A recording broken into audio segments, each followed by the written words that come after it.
All right, yo, yo, yo, it's your boy Yoshikidneo, and we're back in Borovia today as we play the Curse of Strahd. Should be fun. My buddy Kevin died last session, and unfortunately, because I rolled it as whoever died to the bite, I was actually going to kill them, because a couple sessions ago, the party actually got the fascination of Strahd killed Irene. So she died because the party made some bad decisions and she ended up being in like an impossible situation to live. And what I wanted to do was I wanted to show them that yeah, Strahd is actually pissed off about this whole thing. Like he came here because he saw what was going on because he has scrying power because of our boy getting his haircut essentially from an assassin. So because of that assassin having the hair and Strahd have already being like sort of he knew who these people were.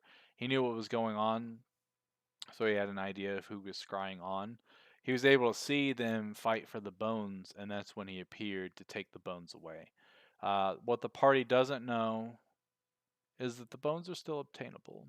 I'm not going to tell you guys how exactly because they could find them today this session, maybe, but we'll figure it out. But I didn't want it to be yeah, you got the bones even though you were under leveled. Like that was kudos on them. They did a good job.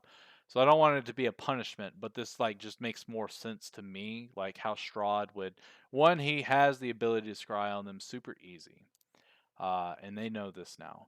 And two, he's pissed off about the death of Irene, so he's going to end up taking one of their lives in sort of an eye for an eye kind of trade. So should be an interesting session today. We'll see what exactly happens and where the party goes. Well, he didn't literally, but in the game, he sucked a dick to get a That's cloak of weird to come protection. back. That's weird to come back to. The other guy's pretty noble. But Someone sucked a dick to get back into the. Okay. no, he sucked I a dick remember to you get a saying cloak of that. protection. Yep. Not even. And he paid 300 gold. Like, Yeah, I had to suck dick to. so this Man, robot. that's a really kick-ass cloak you got there. How'd you get that? Sucking dick. Dick sucking robot or walking around. You ever suck dick for something this extravagant? I didn't think so. That's Oh my god, hilarious. that's so sus. I'm excited to every town they go into, they're gonna know that he's the guy that sucks dick. He blew a man. Oh man, it's about to be. The So gods are speaking to me. we're gonna start, and you're gonna have a puppy and a dead guy in the lobby. Yeah, and the other two, I'm pretty sure Donovan and Frankie would kind of just be sitting there chilling, kind of. So I don't feel confident playing Donovan. If he's the Warforged gunslinger, right? Correct. I don't know if I could play him. I don't know. I know how his character rolls, so I can do Yeah, it. his character is an asshole for the most part. Well, that is incorrect. So I will not let you play him. No, I know how Donovan works. I know his mechanics and stuff like that, so I can play him easy. I just need to bring up something real fast before I start. While I'm looking it up, though, we'll go into the recap. So, last session, you guys had finished essentially clearing out the Coffin Maker's house of all life forms, including the Coffin Maker himself. You guys didn't kill the man, but you did, because of Donovan's actions, lead up to his death. For sure, 100% certain that he died because of Donovan specifically. Otherwise, huh? Oh, indeed. Yeah. he was definitely the reason why that motherfucker died. But you guys were able to kill a couple of the vampire spawn that were essentially staking out that place, and they had recently gotten the bones of Andral? Andral. Saint Andral. Pretty sure that's his name. Andros. Andros. Taking it back to Star Fox, dude. Fuck yeah. But yeah, so you guys ended up being able to retrieve the sacred bones from these vampire spawns that were kind of just holding out with them. You don't really know what their whole reasoning for that was, what they were going to do with them. Like, there was really no telling. Unfortunately, the person that probably knows more information is dead. The coffin maker. Poor guy. But, as you guys were leaving the coffin maker's house in order to bring the bones back to the cathedral, about midway through town, that mist had come back. And as it came back, it essentially filled the city, and all life that you had seen beforehand essentially dissipated, and it was just you guys and a voice. And the voice told you, hey, I understand that you guys think you did good, but in reality, I need those bones back. And this isn't really, it's not a request, it's a demand. And of course, Kevin's character, Ed Simmons, went ahead and got the bone from Snoopy that he was carrying as his little treat. And he wrapped up the bones to his belt and was like, you can come and take them from us if you really want them. And so he did. You guys were then attacked by 4 copies of Strahd. Snoopy was able to dissipate one of them with the use of a silver weapon. For whatever reason, it ended up just being effective against the Misty clone of Strahd. But all the other ones were real enough to feel whenever you got attacked by him like he was there. Eventually, Ed Simmons went down after a critical hit was attained with his bite attack, which I didn't plan for that to happen, but it did. Someone was going to die, but it wasn't supposed to be the only guy that wasn't there. The irony. Yeah, I know, right? It happens though. So, yeah. So Ed Simmons ended up dying to the vampire Strahd, and he ended up taking the bones from your belt as well. And at that point, he was like, "This will appease me for now for what you guys allowed to happen to Irene." And then he walked into the mist. The mist dissipated as if nothing had happened, and time essentially continued forth. Ed Simmons lies there dead on the ground with a little puppy sort of curled up next to him, mourning for the death of his friend. And the villagers were not very happy to see this dead body all of a sudden just appear. So they freaked out. They were like murderers, and they pointed to Frankie and Donovan, who had their weapons drawn still. And at that point, all hell started to break loose. People were dropping their bundles of sticks on the floor, trying to find the guards to come figure this whole thing out. So the party was able to collectively carry Ed Simmons' body back to the priest, Father Lucian, and he told you guys that unfortunately he didn't have the type of magic at his disposal to bring Ed back. And as you guys were sitting there trying to figure out, all right, what's our next step? What's our next step? What are we going to do? You ended up seeing a figure running from outside, and then they came up to the door and they started knocking, and then the door started to slowly open. And we're going to begin our session a couple minutes, maybe a couple seconds. I don't know exactly how the timeline would fall. But we're gonna end up starting it a couple seconds before that, with the party kind of sitting there going, all right, what the hell did we do about this whole thing? And because of the fact that the two people I have here, one of them is dead and one of them is alive. Snoopy, is there anything specific that you start to say as you guys are trying to figure things out? No, I don't think so. No, Okay. that'd be solemn. Okay.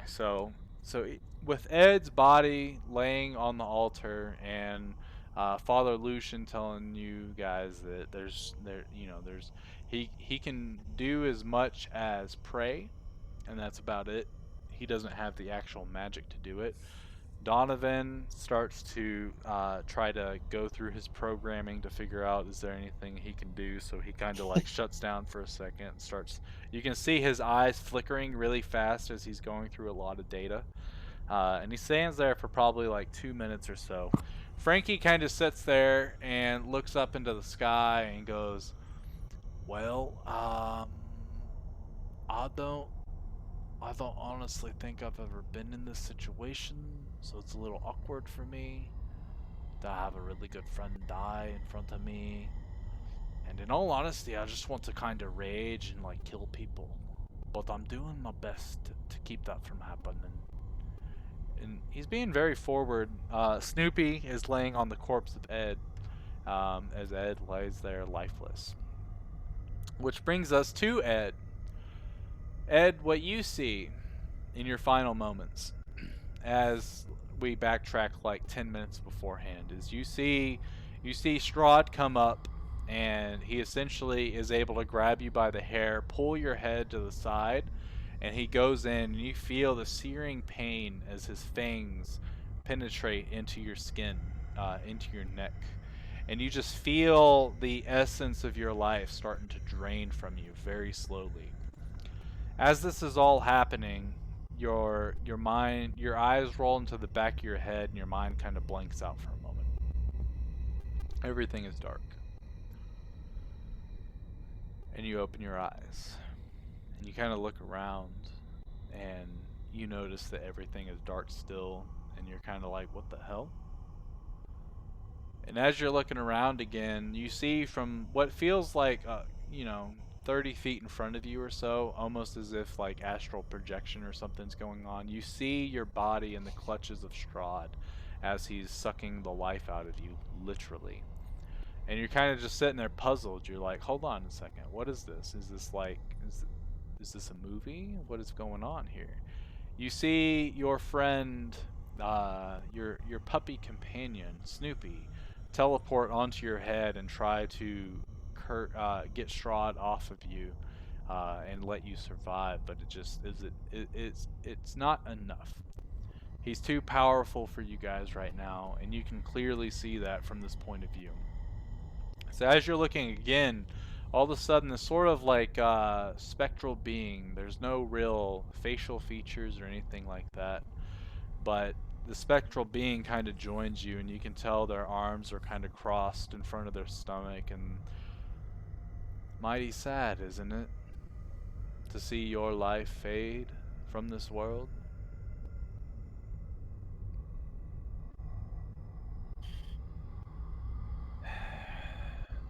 I don't get it. What's happening? What is Oh, this madness? well, at that very moment, the moment you're looking at right now, these were the last moments that your mortal being remembers. And unfortunately, this is all your spirit will have to go on for the remainder of eternity. Do you think you can live with yourself, seeing this visage every second of the rest of your being? Foolish way to go. I imagined I'd live a long life. You would I have. am unfit.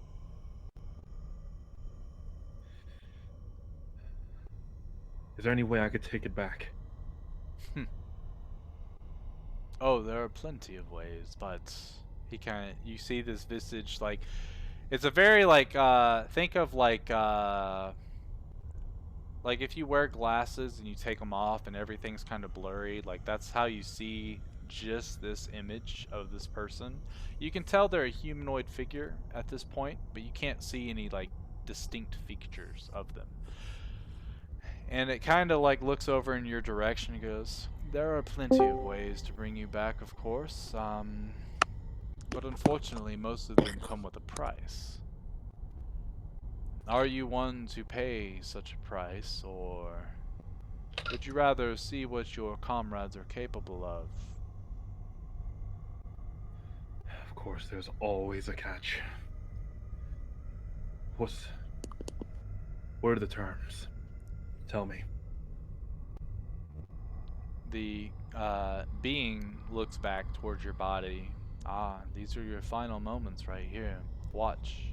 Watch closely at the power of your enemy that falls before you. For this might be the only time," and they kind of look and glance over your direction, "the only time that this may ever happen.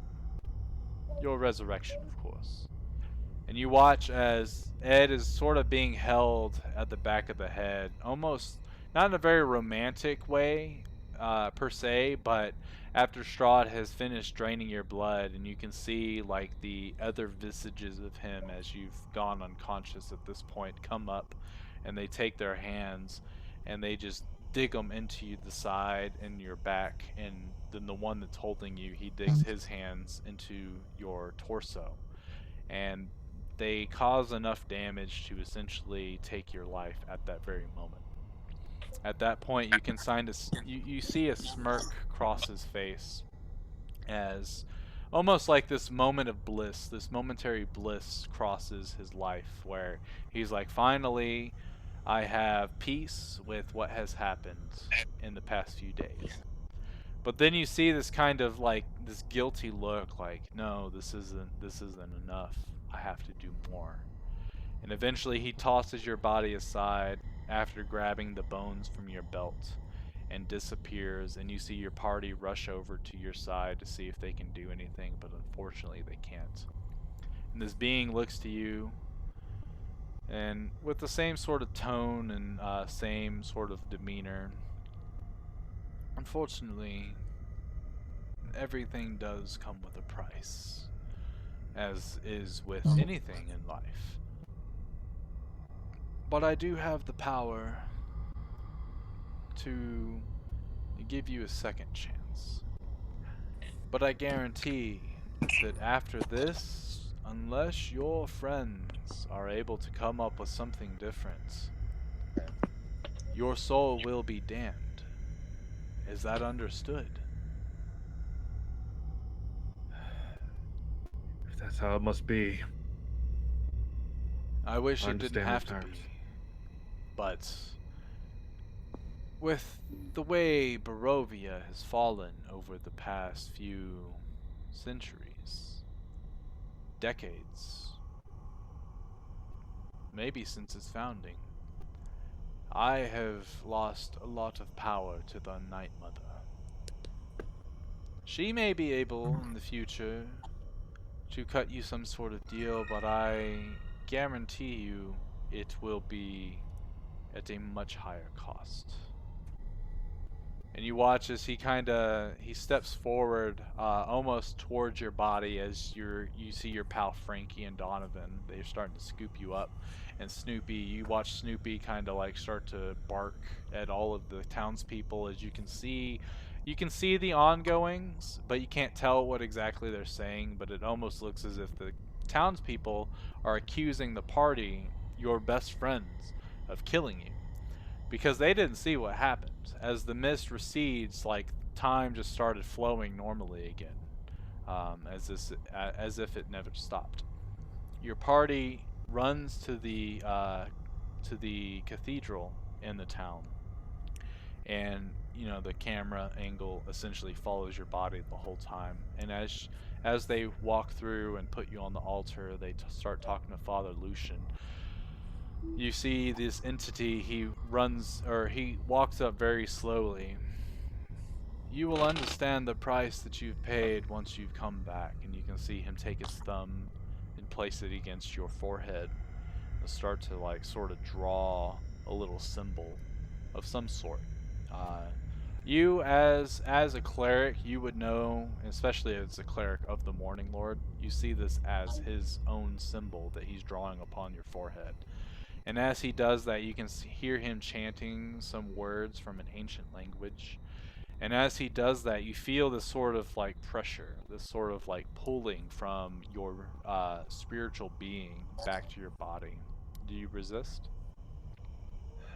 No, Now, my I believe. child, you definitely have much more work to do for the people of this land, and I would hope that you do not fail, nor does your party. I am doing everything in my power at this moment, and unfortunately, it might be quite a while before I can help you again, so keep that in mind. But I will grant you your wish.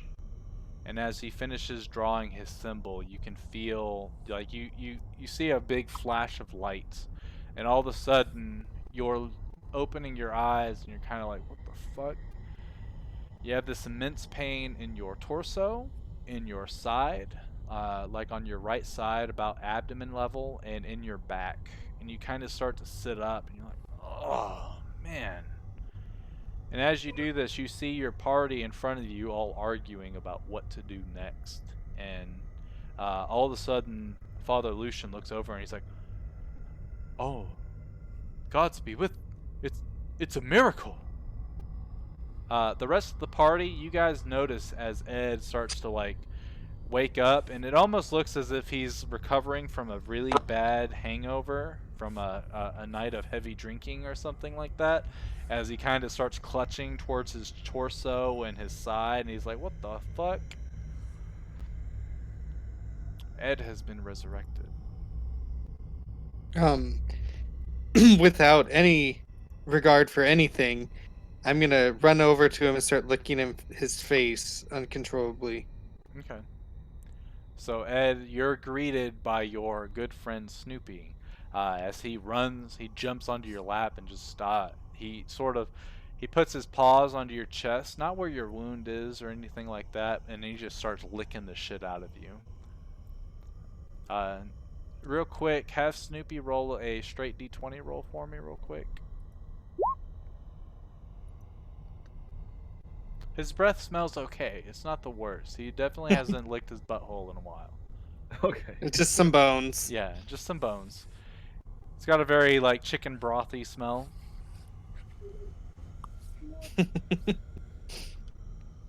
All right. What happened? How? Uh, I, Are you okay? aside from this pain in my stomach, You I'm should heal fine. yourself. I'm trying to get a grip of what's going on. Give me a second. And I start rubbing Snoopy's head. Okay. And as you do, go ahead and make a wisdom saving throw for me real quick.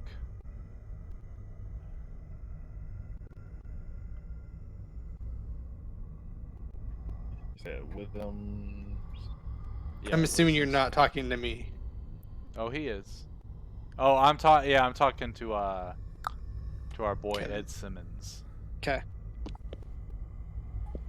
So as you're petting your pal Snoopy, you hear voices in your head. Squeeze, squeeze harder. Kill it, strangle it, take its life. And you kind of sit there and like you kind of shake your head and you're like, what the fuck is that? And you put it to the back of your mind as they keep whispering in your ear, almost as if they're right there, and you kind of glance side to side and there's no one there. And you just keep petting Snoopy and you're like, everything's fine, like this is fine.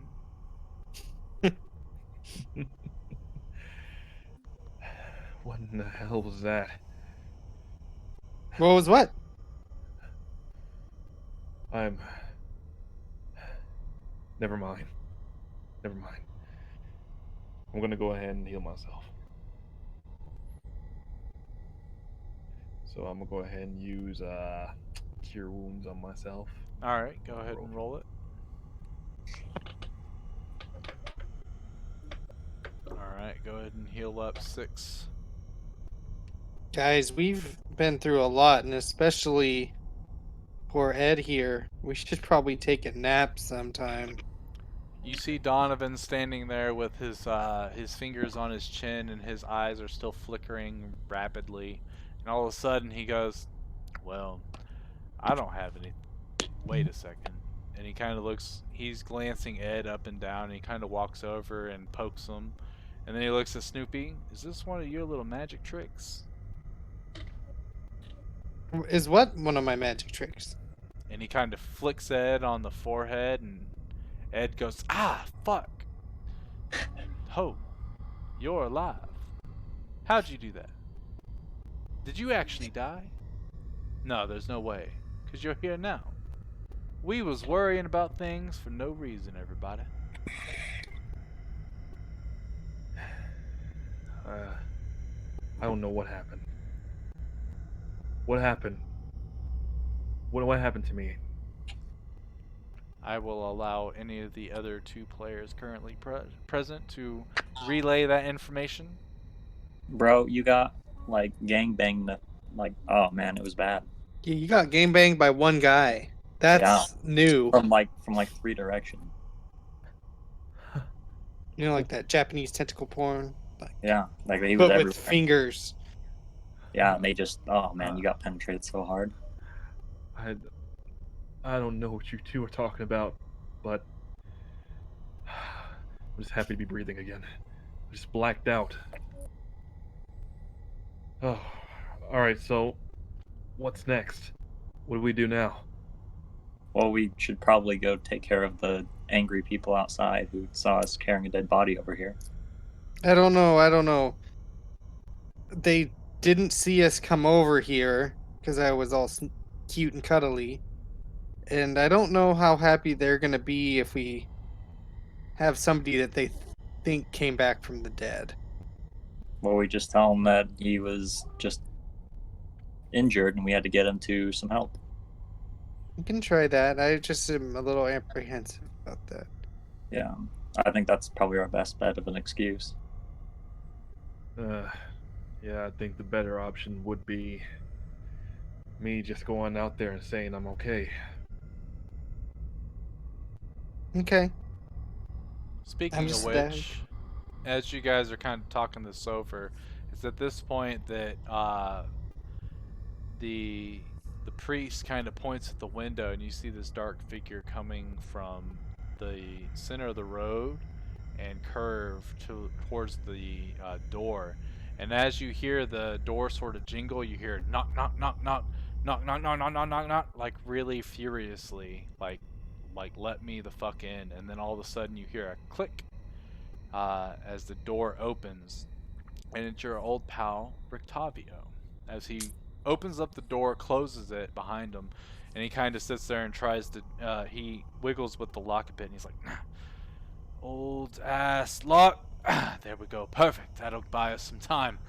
And he takes a finger and pokes his glasses up and goes, "Where's your friend's dead body?" And he kind of squints for a moment. He's like, "Wait a second. You're not dead. Was this all an act? What are you all up to?" Hi, Rictavio. We'll go over to him wagging. And as you do, he kind of, like, without taking his eyes off of Ed, he reaches down and he scratches you on the head for a little bit. He's like, "Yes, little one, thank you. For real though, was that all an act? What are you trying to get kicked out of the town? What are you doing?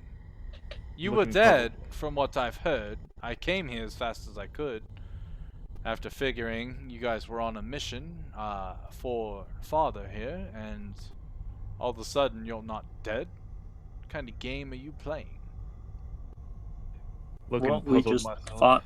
we just fought the devil himself, and You he see him tried to take one squints of us. like 1,000 times really quick. I'm sorry, come again? Yeah, Strahd he was here. Yeah. in the flesh. Kind Well, of. I mean, for the most part, we tried to fight him, but we couldn't actually do any damage to him at all. You see his complexion starts to get a lot paler, almost as if he's seen a ghost. And then he killed Ed. And he kind of like And you see his eyebrows raise above his glasses like extraordinarily high. Killed. So yeah, he killed Ed. he And then actually died, yeah, and now he's here. yeah. He kind of runs up real quick and he fixes his glasses real quick and he starts looking you up and down. Yes, I definitely see the puncture wounds on the neck. And then he starts to press against your armor and stuff like that. Yes, I can see exactly how you really did die, didn't you? Believe you, believe me, I am just as confused as you. He looks towards I the don't know what. priest. Did you do this? And he's like, no, no, I do not possess that sort of power. Unfortunately, as you have all probably come to be aware, is the Morning Lord is not as powerful in this land as he may have used to be.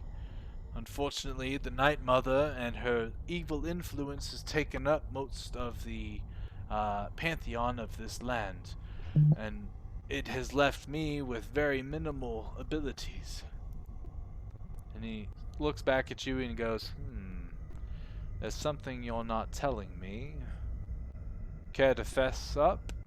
What's happened? How did you come back? And he kind of steps back, getting out of your face, as he takes a seat in the pew and crosses his legs.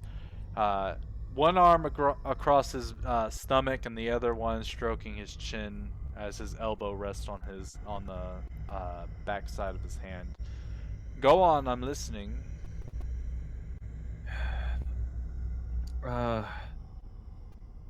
it's all very, very hazy. I wake up after blacking out in pure darkness, and I all of a sudden I see across from me being clutched by Strahd himself, sinking his fangs into my throat. You see him kind of twitch at that, and his palms open up, and almost as if he's like, "Oh shit!" And all of a sudden, this hazy figure appeared next to me, explaining the entire situation of what's going on and what happened to me. Said something about resurrection. All of a sudden, gave me terms saying that I will something about darkness. There's always a catch. Lie to him. Lie. Tell lies. Roll a wisdom saving throw, please.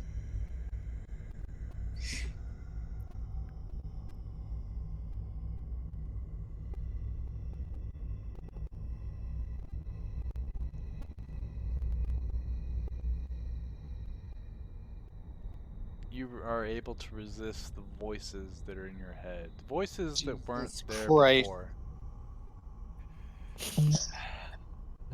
Even now, they gave me these terms, saying I can be resurrected with limited power, but even then I'm alive now.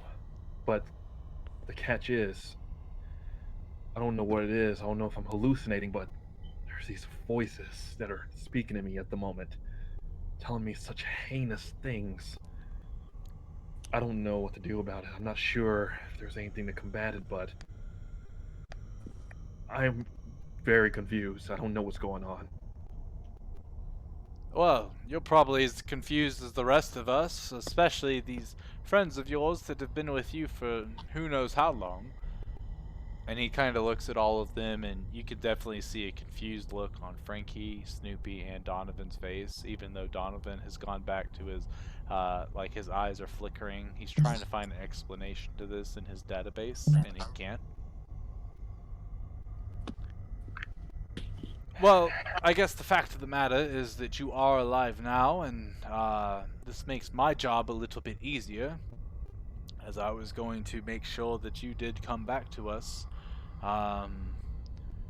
Although I do not have the power myself, I know the means. But we don't have to go down that route, which is actually quite lovely, let me tell you.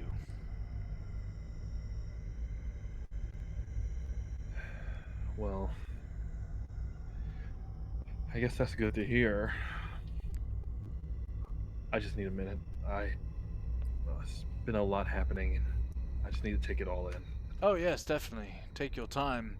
As for now, and he goes to turn to the party, now that you've seen the exact strength of your enemy, do you plan to proceed? And he's talking to Frankie, Donovan, and Snoopy specifically. To proceed? Why, yes, you did tell me the other day that you feel that your calling here was to end this whole curse. And you Now, definitely know your target. Do you not? yes. Yes? I do. Do I not? Hmm, I. Yes, I do, but I don't know how to answer your question yes or no. Hmm. Do And you you, not? Frankie? Yes? Hmm. Well, Yes, I do not. No, I as don't. close as we all actually came to dying there, um, and as horrible as it might be, I think that facing this challenge head on is going to be a better option than living in whatever kind of depression has taken over this place. Huh. I agree. Also, we just fought a whole horde of his spawn, too. We were at our weakest moment. Yeah, I am very, very weak. I might pass out actually if we don't get some sleep soon. Interesting. And he kind of starts looking over your wounds. It's almost as if he was taking it easy on you. Hey, now. No, no, no, Nah, no, he's just no, tough as no, fuck. no offense or anything, but the Strahd that I've seen in action usually doesn't take this sort of pleasure in what he does. It's as if you guys somehow he felt as if you needed to have an awakening of some sort. Maybe this is a punishment for something. But why would he punish you all? You're new to town. Nah, I don't know. I just think he's being a little bit of a bitch. At that point, you see the mist start to roll in. I'm just kidding. Can you imagine Or if should the I take mist it back? I rolled take in? it He's back. like, I fucking heard you. And then Frankie, that's I'm the in end your of the head. session. We all get ended. That would be funny, but that'd be very DM versus players like mentality. That's not fun. I never ever want to have to deal with that. That would be awful. That'd be hilarious. Like, I think Frankie would actually shit himself right now, and Strahd would be like, "Who's a bitch now?" 1, Meanwhile, 2, slap. meanwhile, I'm sitting there in the corner, slowly going crazy. Oh, the voices are real. Not again, not again. Donovan's just sitting there, does not compute, does not compute.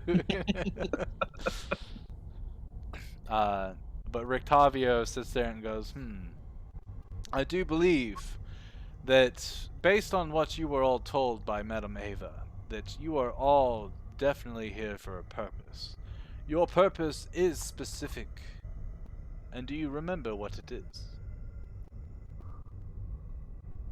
To kill To Strahd. remove the devil. Correct. I think, and he starts to stroke his chin, I think the best course of action is to follow through with everything that you were told, everything that I revealed to you that a few nights ago about your card reading. All of your answers lie there. I would start from the first one and work your way towards the last. Surely you remember the order, do you not? I have it written down somewhere. Huh, But a if dog that can write baffles me every time. and then I like wave my hand that's been there the whole time. Remember? Oh yes, you do have a lot of tricks up your. And he kind of tries to think of of something other than sleeve, but he ultimately fails and goes sleeve, I guess.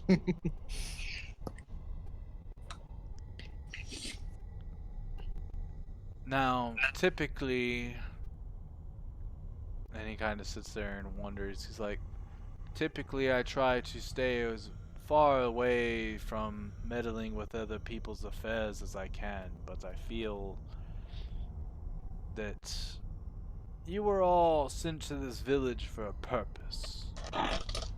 And even if it was not the purpose of saving Irene's life, it must be to meet me and to find out what path you need to take. Do you have any clue of where to go next?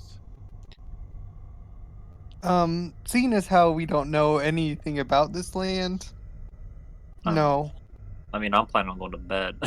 Yeah. Yeah, we want a nap first. Yeah. I'm still just sitting there in silence, just in a trance. But we would really appreciate you pointing us in the right direction. He kind of gets a little closer to you guys and goes, "Remember your first card, the beggar? How it spoke of a wounded elf. I happen to know of the only elves that live in this land, and they just so happen to be a little bit south of where we are currently located, at a Vistani camp. I'm sure if you go there, if they are not the ones that you seek, they can definitely point you in the correct direction. But, of course, you all do look like shit." And he starts looking at all of you, except for Donovan. Donovan, I don't think, took any real damage. No, he just let two people die instead. Yeah. And Donovan's like the best looking one out of everybody. He's fine. He's like, "Yes, you all definitely should rest before, but the day is still, it's only midday. I would recommend going to the Vistani camp to the south, but try to make it as quick as you can. I do not wish to reveal my plans here, but there is something that is going to unveil itself in that camp here very soon. But I can't let anyone know, unfortunately."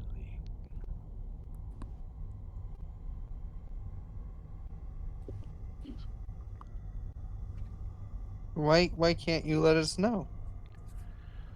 You see, my friend, what I can tell you is the Vistani should not be trusted.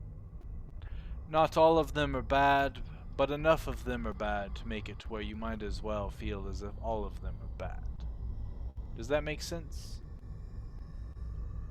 Yeah. What kind of elves are they?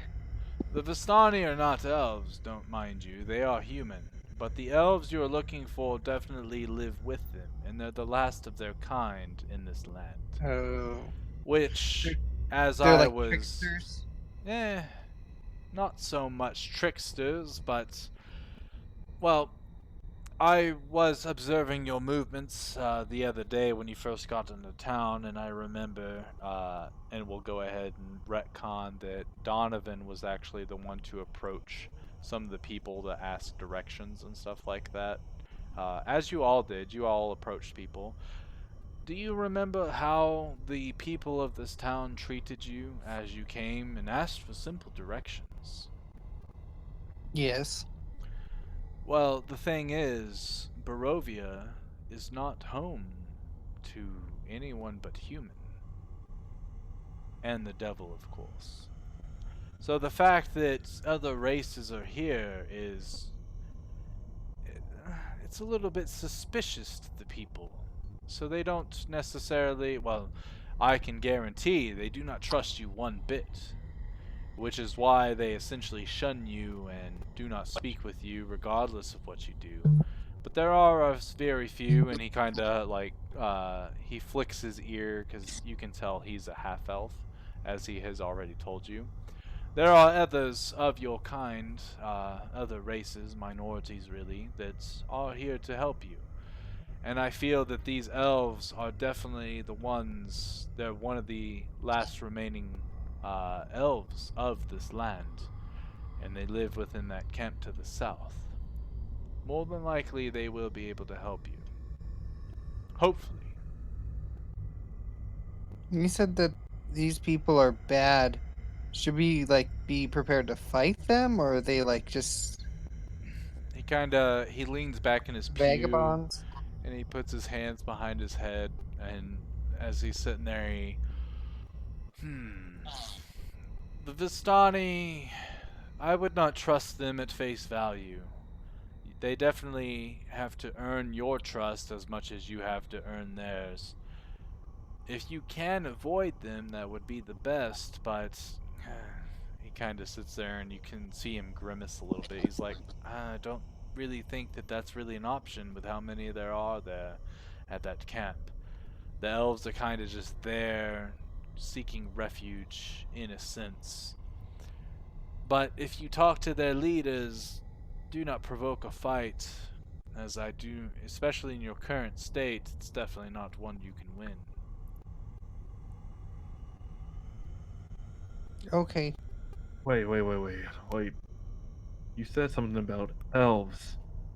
Do you know what kind of elves these are? Well, they're your people. And he points directly at you, and you can tell from what he's saying they're drow. Really? Why, yes. The darker skinned version. It's quite rare, actually, which the fact that we have more drow in this land than normal elves is quite eyebrow raising, if you don't mind my saying. Really now? Well, Hey, you're a drow. yeah. It's all the more why it's intriguing to me.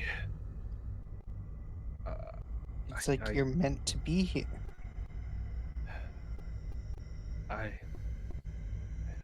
I'm not sure. I'll. I agree. We should go. You're not sure? You were just brought back from the bloody dead. Yeah, I'm still recovering from that. I don't know. But if they're drow, maybe I'll have some questions that can get answered there. Possibly. But, like I had told you all earlier, I would try to keep your head low a little bit, especially now that Strahd knows exactly where you're at. And uh, the townsfolk, from what I heard, are looking for you. If you make an appearance here soon and show that you're okay, maybe you can make it seem as if it was an elaborate prank. And I would definitely lean along the side of that it was in poor taste, especially with the festival coming up. And one thing, and as he starts to stand himself up, he straightens out his jacket and stuff like that as he's getting ready to leave. If the Baron approaches you, try to stay as much in reason with him as you can. Agreeance, even if it's feign, is the best option with that man. Or, like I said last time, one of us can sleep with him. I mean, that's still an option. And he kind of sits there and he raises one eyebrow and he's like, whatever you feel is best. I do not wish to discuss such matters. And he kind of, at this point, you see him reach into his pocket and he pulls out a pipe, puts it in his mouth. With that, I will see you all another day. And he tilts his head, father, tilts his head again and starts walking out. And as he gets closer to the exit, he lights his pipe, takes a few heavy draws from it, and as he walks out of the door, he lets it all the smoke out and proceeds to the east, aka the center of town.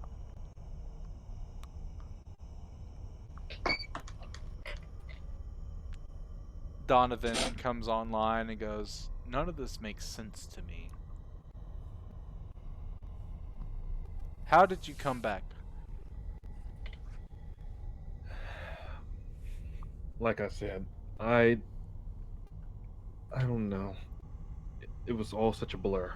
I seen darkness, then light, then a figure explaining that I can be resurrected, explaining all these terms and speaks of darkness and curses. I don't. Next thing you know, I'm awake, in pain. I don't know. Now I'm hearing voices I can't explain. I don't. You see Donovan reach towards his waist, puts his palm on his gun.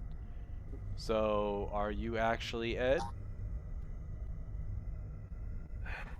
What in the hell does that mean? Yeah, I'm Ed. That sounds like someone who isn't Ed, what they would say. He looks over to Frankie, and then he pulls out his gun. Exactly. Also kidding, he doesn't do that.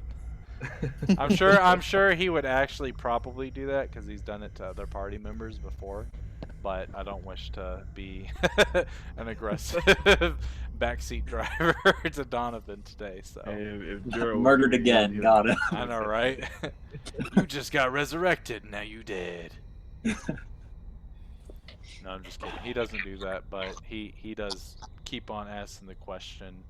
You can definitely tell, Ed, that this is kind of like the Warforged thinking. Like he doesn't understand how an organic life form can literally cease to exist and then just come right back.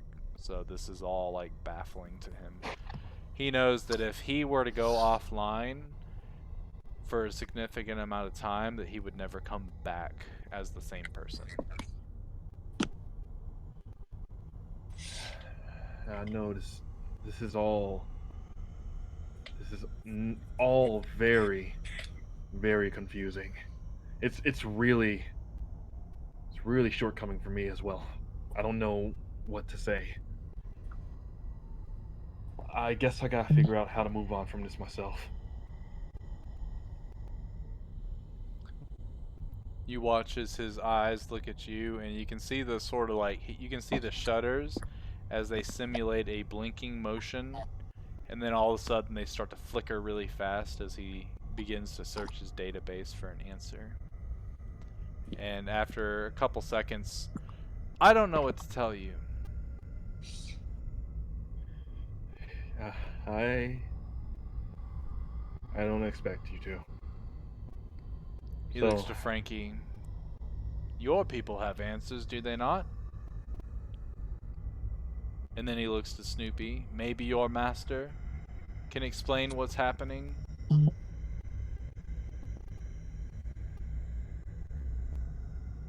Um, look, I appreciate trying to get an explanation from this, but we're not gonna get anywhere. We might as well keep it moving. We have a job to do.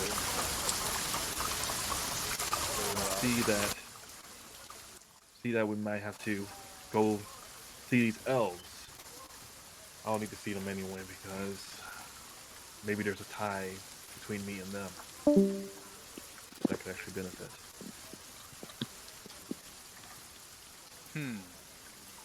Strokes his chin again. Whatever you say and whatever you think is best, I will follow.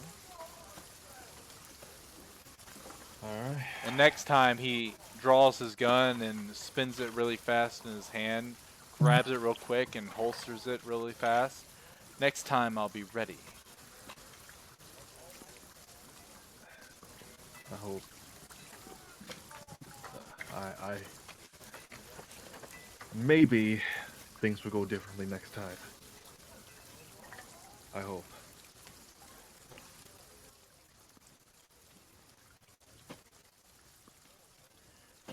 So, I don't know where Joe went.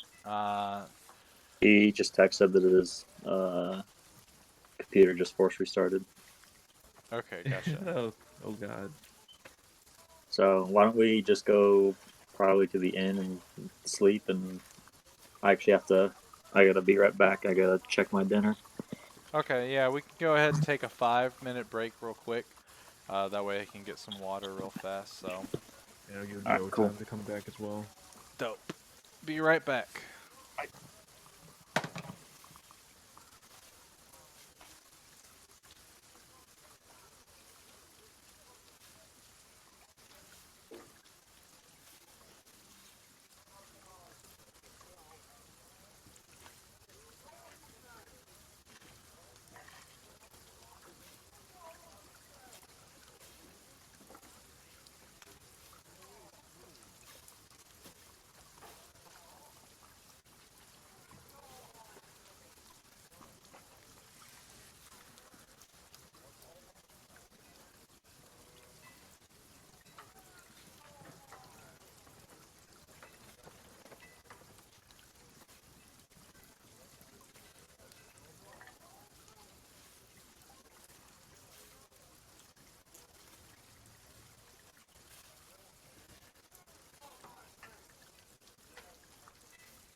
Hello. Is it on? Yo. Hey. Well, that was annoying. Yeah, so you just missed some really good RP, man.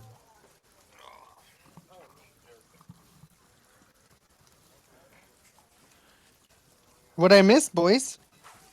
You essentially missed them saying that they were down to go to the inn to rest, and then head to the camp. Yes.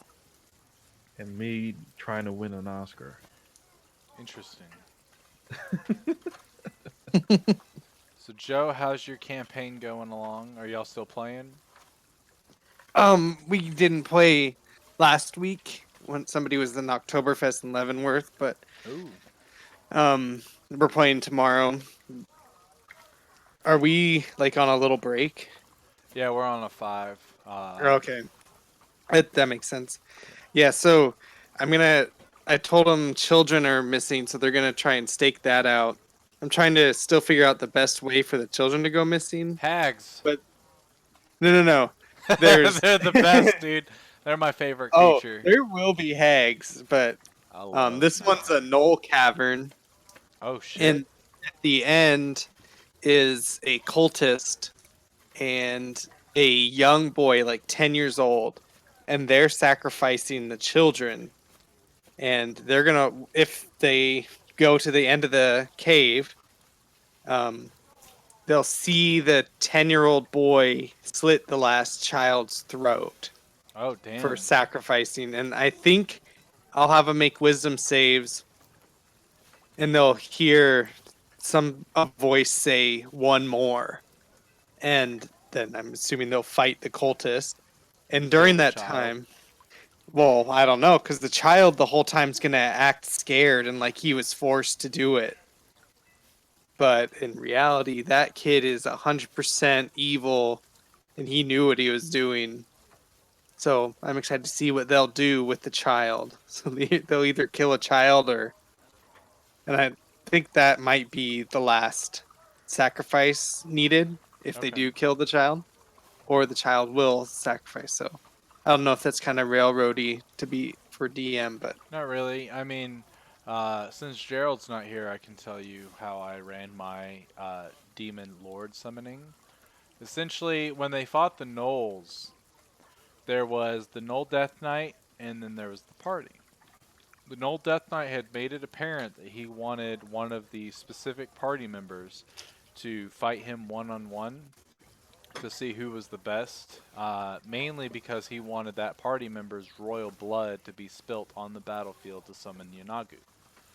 What the party didn't know, and what they never tried to find out, was that not only does it doesn't have to require royal blood, it can also require one of the most elite members of, I guess, the material planes cultist following, aka that Null Death Knight. It's either he could die or one of the party members with royal blood could die to bring in Nagu. And the party went at this guy like hard as fuck, like whittled him down, and then finally one of the royal blood members ended up being able to pierce his heart, killing him in the process. But that caused the summoning of Yanagu. Same thing could have happened with Dagon, is he could have been summoned if they were to actually kill the creature that was essentially helping with the whole thing, helping bring Dagon back, or a royal blood member could have been killed as well. And then Sargarios, the fun part about him is I actually said this in session 2 weeks ago, where they said that the Orcish king's sacrifice wouldn't be in vain.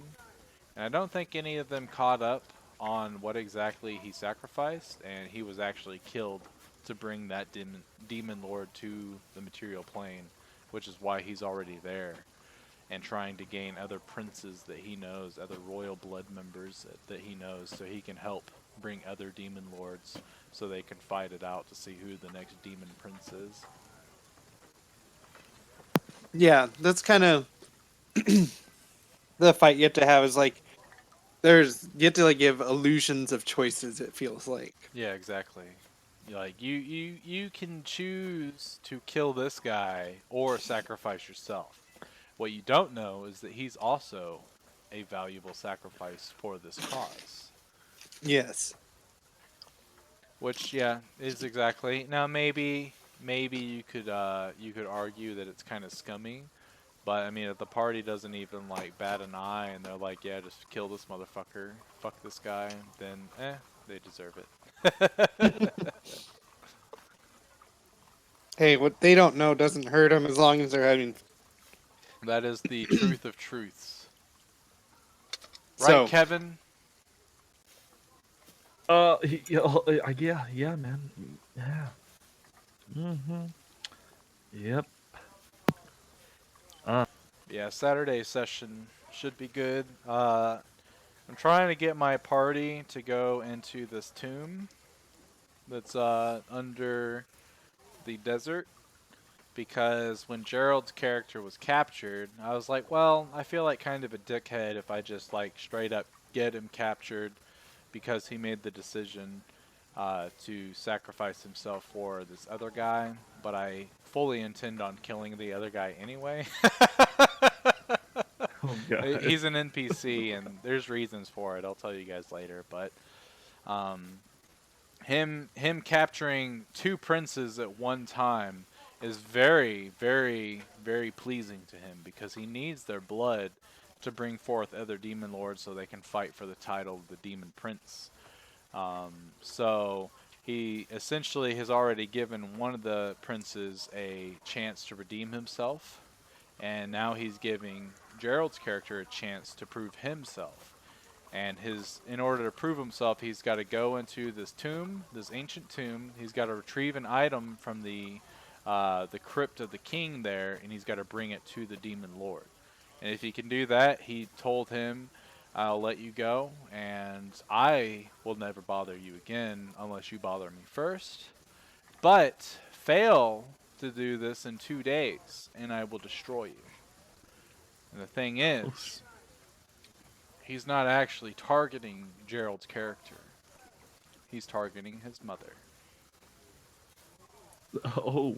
Because one thing that Gerald's character has noticed since they came back into town is that his mother's all of a sudden under this sickness, this sort of illness of some sorts.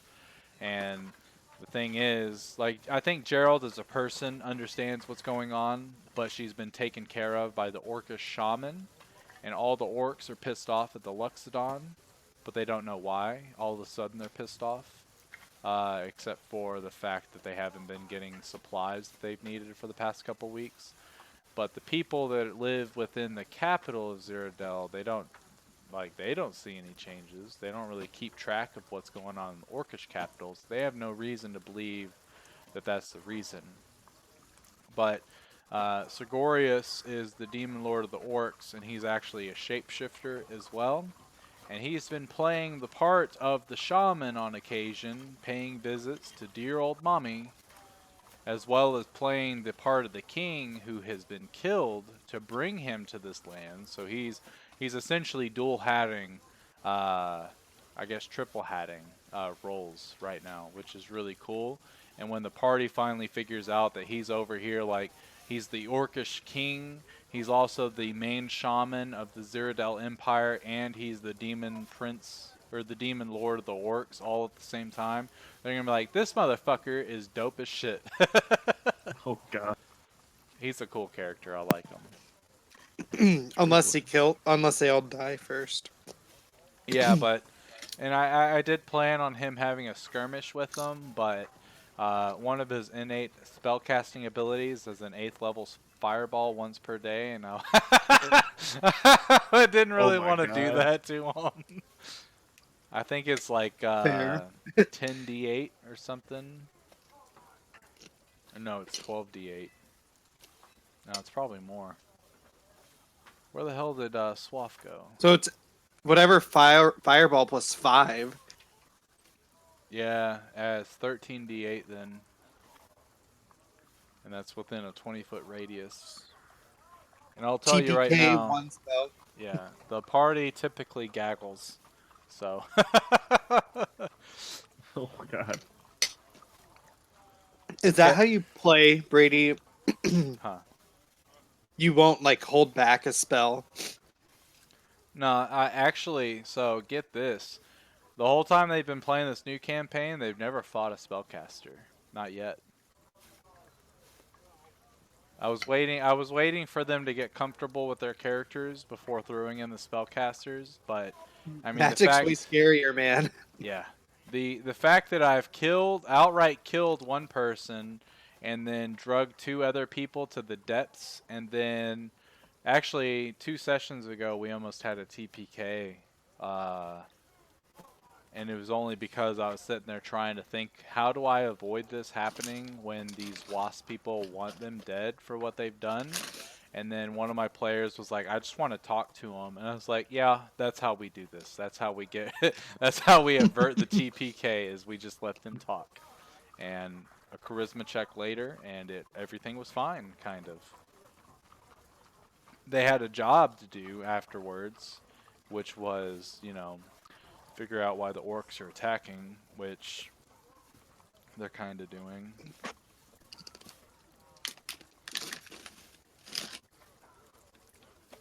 Let me see if Swafford's coming back.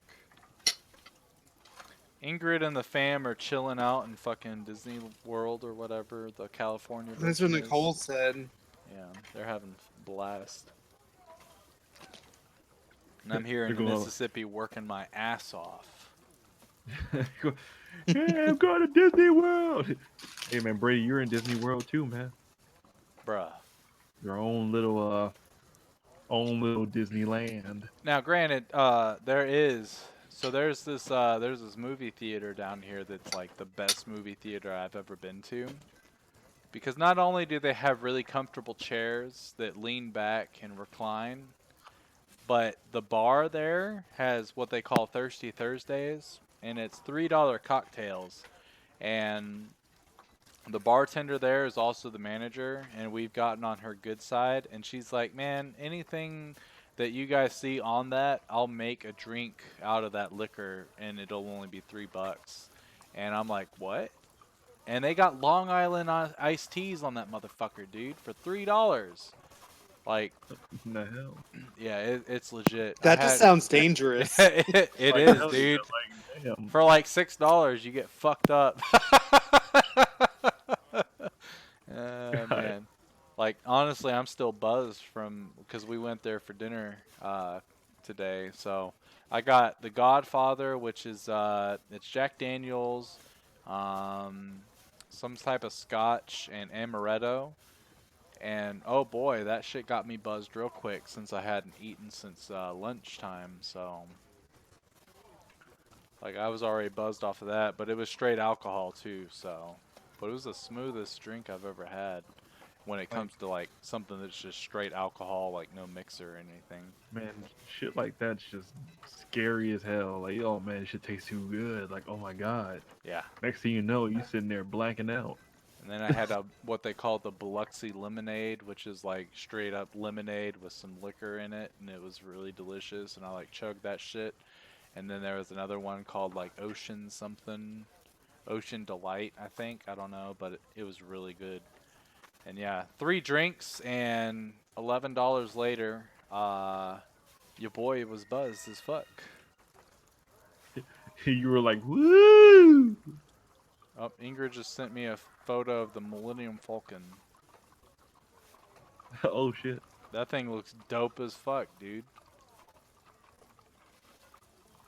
Man, God, why am I in Mississippi? Like, what the fuck? I'm just joking. It's pretty legit here. How's the weather out there anyway? It was cold as fuck today. Yeah, because like last time I went to Mississippi, it was like during the summer, and that shit was like Yeah, it's awful. 120 degrees. Yeah. When we So first got hot. here, 1st of September, it was like hot as fuck. Not as hot as like the middle of July or anything, but it was hot enough to be like, this sucks. Fuck.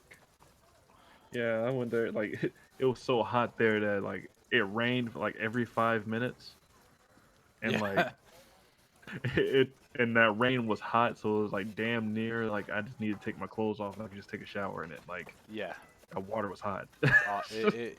it's awful whenever it rains. But I mean, it's the same in Tennessee. Like, if it rains and then the sun immediately comes out, it's just dreadful. But you Right. know, it's whatever. So I don't know where Swafford went. Maybe his connection died or something like that. But we'll go ahead and get back started with you guys. Okay. So as you guys end up coming to the conclusion, it's probably best to rest. What do you do? Where do you go? We're gonna end up going to that To the inn. inn. Okay. Yeah, the inn. So as you guys go ahead and you thank the father for his time and for his help, even though he didn't really contribute to anything except for maybe a place for you to lay low for the past 30 minutes to an hour. You guys all exit, and as you're starting to walk outside and walk down the road towards the Blue Water Inn, you notice that a couple of the townsfolk, like, they see you guys, and then as they're about to, like, it looks like they're about to like visibly call for the guards, and all of a sudden they kind of stop and they squint their eyes and tilt their heads a little bit as they look at Ed specifically, and they're kind of like, then they point and they're kind of looking at each other like, wait, what? I sort of just uh I sort of just nod my head back towards them as we continue walking. Evening. Exactly. While still looking visibly shaken. Okay. I don't know why Mr. DJ all of a sudden left, but Everything's leaving, man. yeah.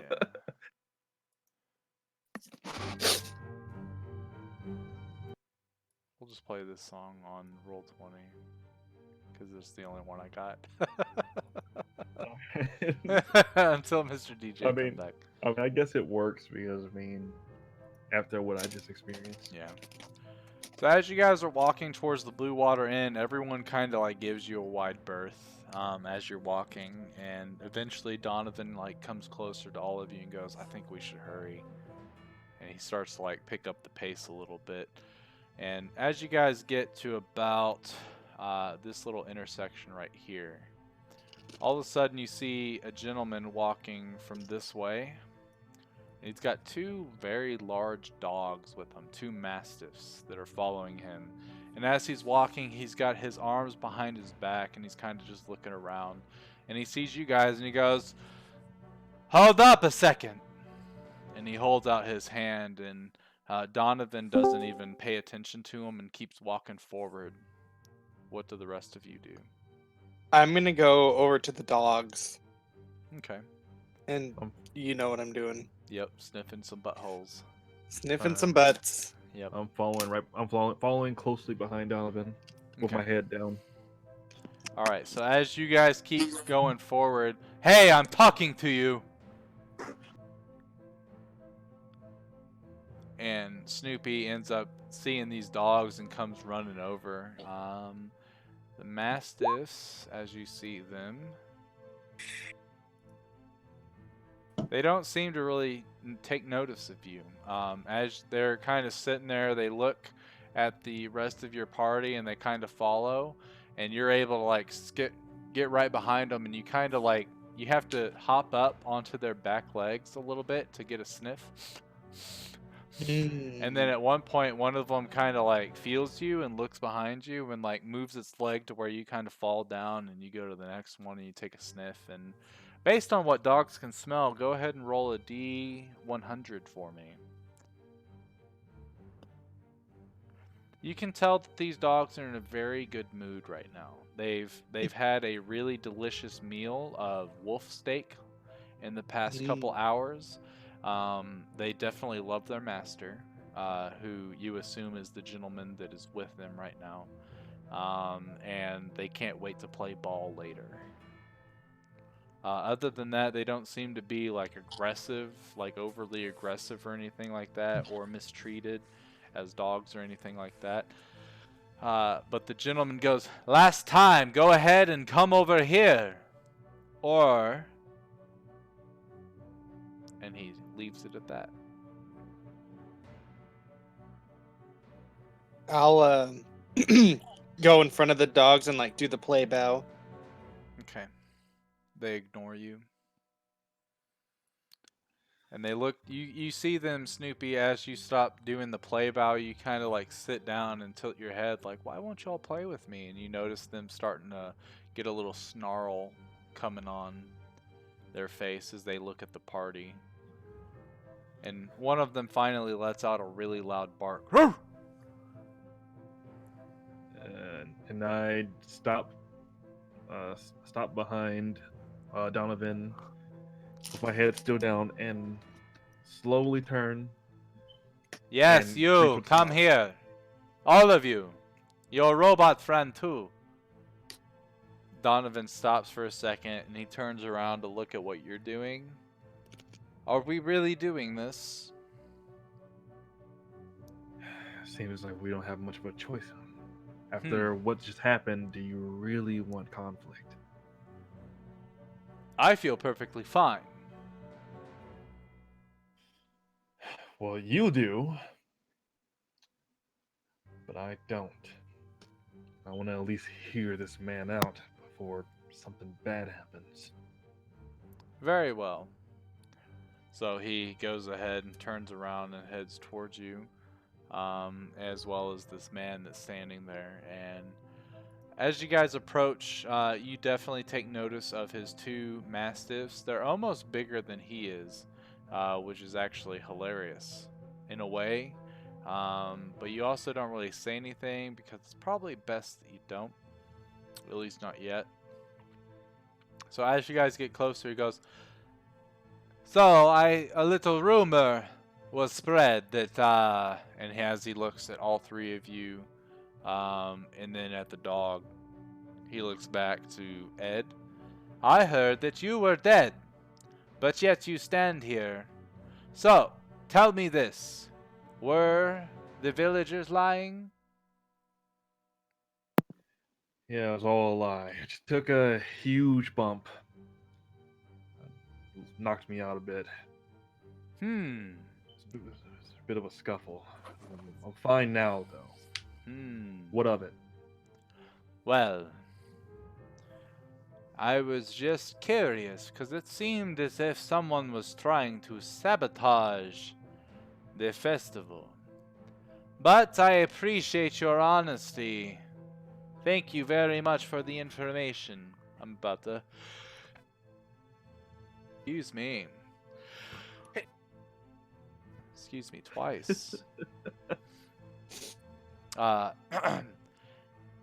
Well, that's really all I had for you. That's all I have. You may go about your business. And as he sort of walks past you guys, he looks around and he points to someone. You!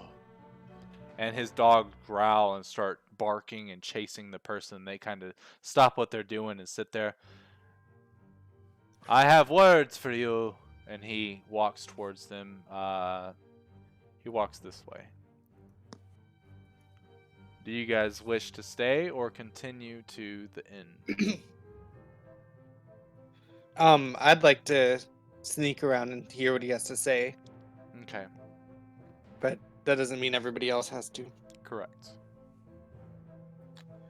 I kind of just stand there and observe from the distance. I'm just gonna stick with the party. Okay. So, Ed and Donovan and Frankie kind of move off to the side, and Snoopy, being the small, stealthy dog that you are, you're able to hide behind various things that are definitely larger than you are, requiring no stealth check in order to hear what's going on. And you watch as he comes over and he goes, "I've heard that you're trying to ruin the festival. And for that, I will have you locked up in the stocks in the town square for your transgressions. This malicious intent, this malicious, what was the word? There's a word that he used, but I can't find it. I apologize. This will not go unpunished. And you will stay there until, and he starts stroking his chin. Until I feel that you are ready to be released. Do you wish to fight me on this? And the man that's standing there is like, no, Baron. I swear, it's exactly what I saw. That man, and he points towards Ed. He was definitely dead. Like, this is no joke. This is for real. Well, that's a different story than what I'd heard from the man himself, who is very much alive. And he snaps his fingers, and you can see that from the alleyways, 2 guards come out with pikes, and they approach the man. And as they come close, he's like, "Please, please, please! I did not mean to. I did not want to ruin the festival at all. It was not my intention." Does not matter what you say, for I have very good reason to believe that you are in league with Strahd himself, and I will see that you are punished in front of the town for it. Guards, take him away! And he makes a gesture with the back of his hand, and he doesn't put up a fight, and puts his head down in defeat as the guards come up, manacles on, and they start moving this way. And when they pass you guys, they start moving this way before they're out of sight at some point in time, unless you guys follow them.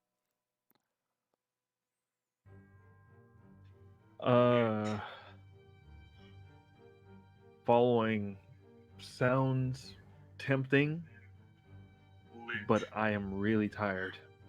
What does everybody else think? I need a good fucking nap. Yeah. And it is. Let's keep it moving. Okay. And as the guards go away, he kind of stands there with his arms behind his back, and he finally turns around and starts walking past you guys. And as he goes, he's like, "I hate it when people bring malicious unhappiness to my town, especially before a festival. You should not do that. Let this be a lesson to everyone that witnesses. Anyone found to working with Strahd will be punished appropriately in front of all the town as evidence that his presence will not be allotted here." And then he puts a hand up in the air and kind of flicks it really quick. "Carry on, everyone. We have a festival to get ready for." And he starts walking towards his house, which, if I'm not mistaken, is this way.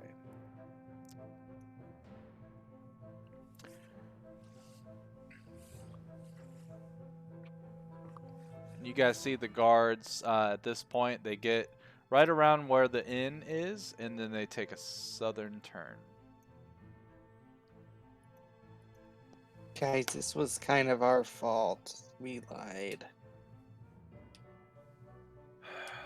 Look, As much as I feel bad and think that we should go help the guy, we're in no position for a fight. You don't feel bad. Oh man, that was funny. Look. Considering what I just went through, I think it will raise a lot of eyebrows. Considering what you lot went of through, unnecessary fuck that attention. guy. Understood. A lot of unnecessary attention on us. We have a job to do. And plus, I, for one, need a lot of rest.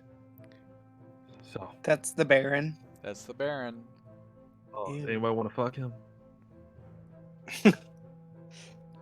We need a female character on our team. No, man. No. Dudes would do just fine. A hole's a hole. Hole's a hole. Ain't that the fucking truth? Preach it, son. I would not do it, though, because I am a man of a cloth. So, it would have to be... it would have to be Frankie. The holy of holies. I just make that face. Hey. Donovan's got his telescopic dick.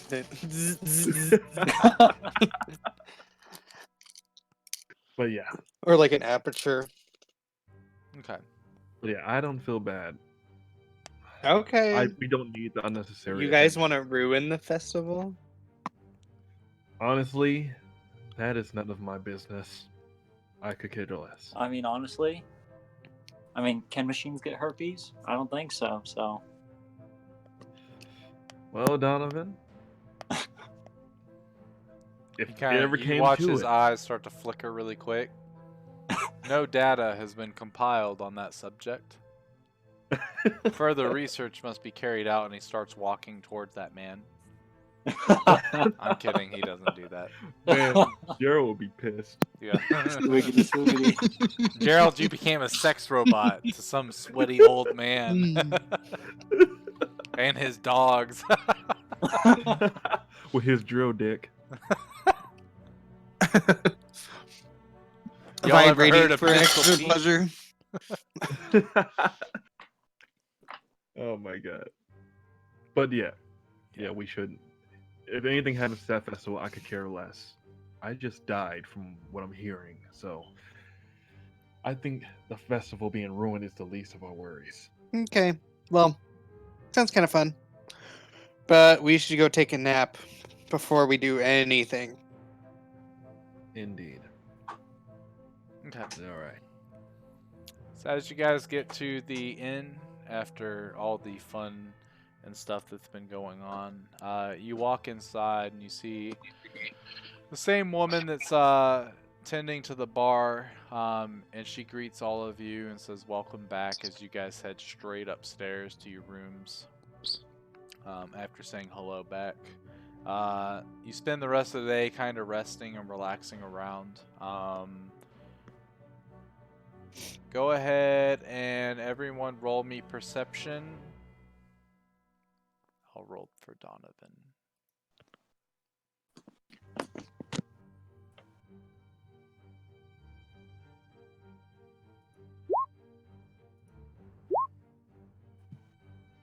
Man, I don't know what it is, but I've been rolling really good for other people lately. Like I was rolling for Kirsten the other week, and I don't think she rolled below a 20. Oh god. Yeah, it was weird. Let's see. So as you guys are hanging out, Ed and Donovan, you guys are kind of like listening in on stuff. Ed, you're starting to like sort of doze off. Your head's bobbing back and forth. But finally, you kind of just like come to the conclusion that it's too light outside. You're not going to be able to sleep just yet. And Donovan is in no real need of rest. But you guys hear more of the commotion sort of going on outside, and as you kind of look out the window, you see the Baron's walking around and he's pointing at people, and then they get cuffed by the guards and taken towards the town square. And then he'll be walking around more, and then he'll see someone else, and they'll say something, and he points at them, and the more guards come, cuff them, and take them towards the town square. And eventually he shakes his head while he's looking at the ground, and you can see him kind of like shouting up at the sky. He looks very frustrated.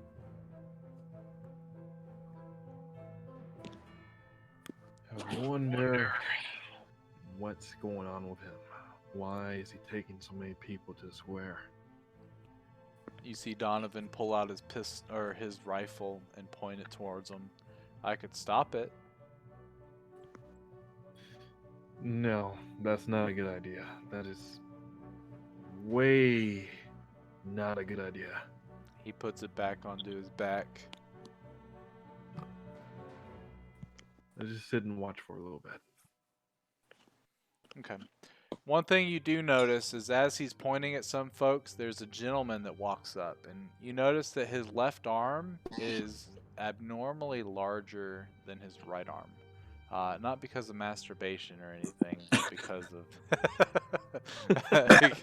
of some sort of like birth defect. But he comes up and he talks to the Baron, and you can see the Baron's like listening to him, and he kind of nods his head in agreement and then shoos them off, and the gentleman like sort of bows and then runs away. I'm just imagining that. Oh, that looks disgusting. Yeah, think of like a definitely like a malformed arm, but it's like larger for no reason. I'm like thinking of a Dark Souls enemy Yeah, on that. it's not Yeah. quite that big, but probably like double, maybe even triple the size of a normal arm. Okay.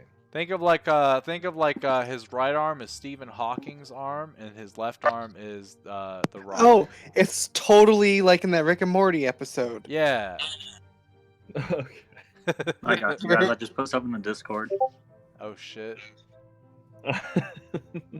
Yeah, exactly. Exactly.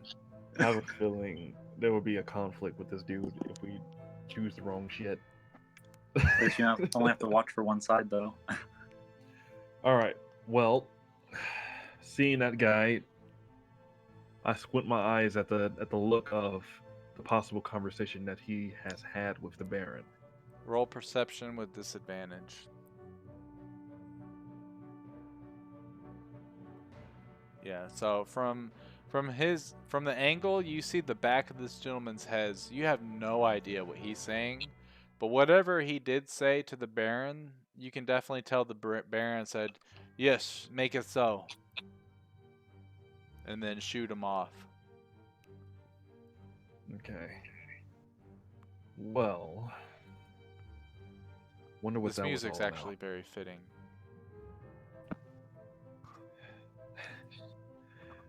Hey Donovan, don't you have like enhanced hearing or anything like that? He shakes his head no. My ears perk up. Yes. Snoopy, were you able to make out anything that's going on out there? Negative. I don't know. Okay. Going out where? Baron was talking to some guy with some sort of deformity. Curious. What are you talking about? Yeah. Gave him a command. I don't know where he ran though. I guess we'll find out soon enough when the time comes. For now, we just need to relax. Too much has went on today.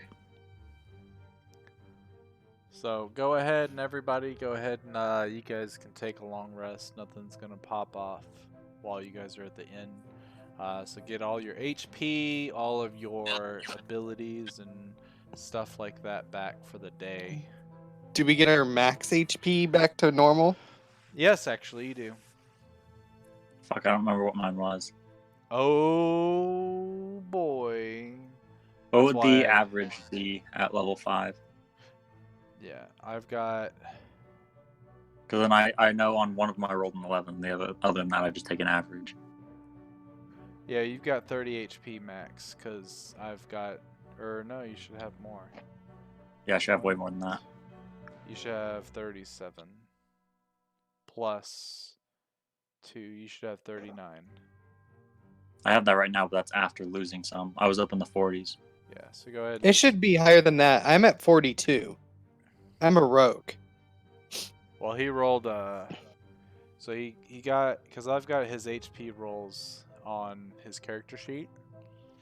So you rolled a, Okay. you got a 12 for the first one. You rolled a 5 the next time for second level.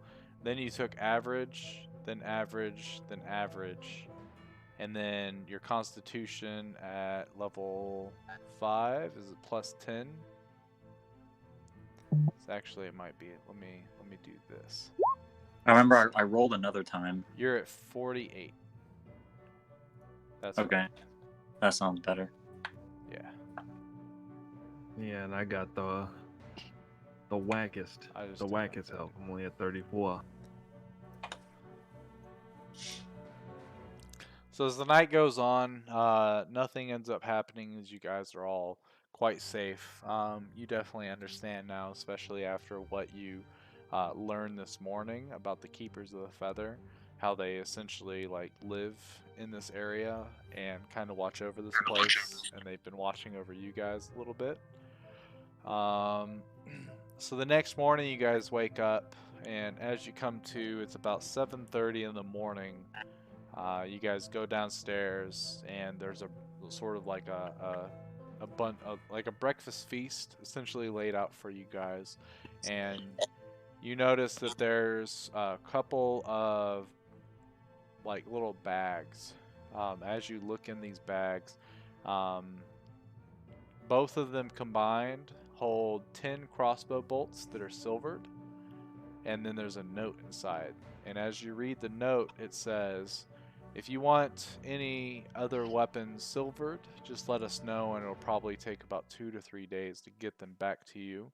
We're working on your initial order right now as we speak. Erwin, who is the proprietor of this inn. Well then, Wait, so did you say crossbow bolts only? Correct. I'll take some of those.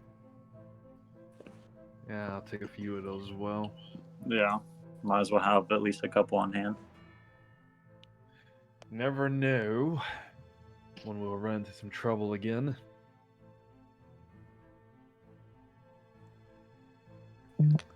Alright, well, I'm gonna get ready to sit down and have some of this meal.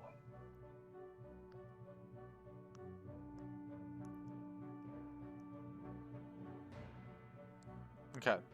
So as you sit down, Donovan sits next to you and kind of just gazes at everything and pulls out his pistol and starts to clean it. Edgelord. Facts.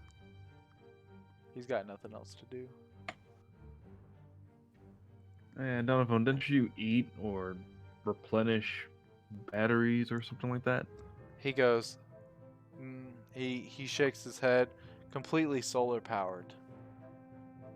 Well then. Alright.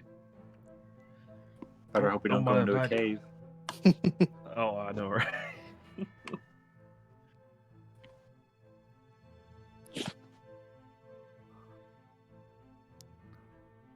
Okay. So I you had guys end up scary puppy finishing your dreams. oh, go for it. Yes, role play, please. I had scary puppy dreams of vampires.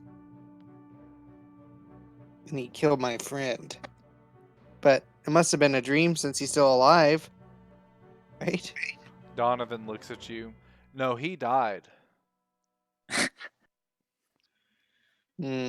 was hoping Well, it was a dream. as far as what happened with me overnight,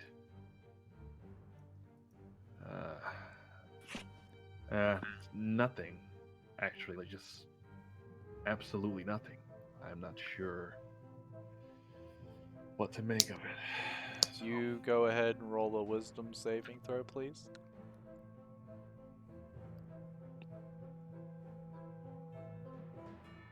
You hear voices in Damn. your head, Kevin, as they're like, tell him the truth, break his spirit. You were dead, and it's only because of us that you lie. Awake at this moment. You died. I shake my head. Shake my head and end the conversation there and continue eating.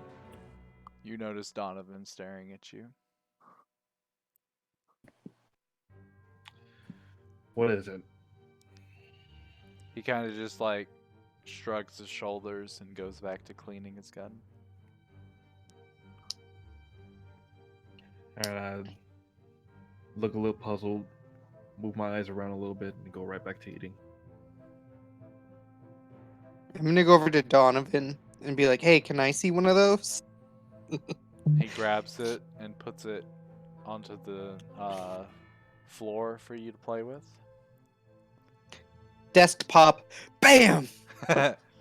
Roll a sleight of hand check.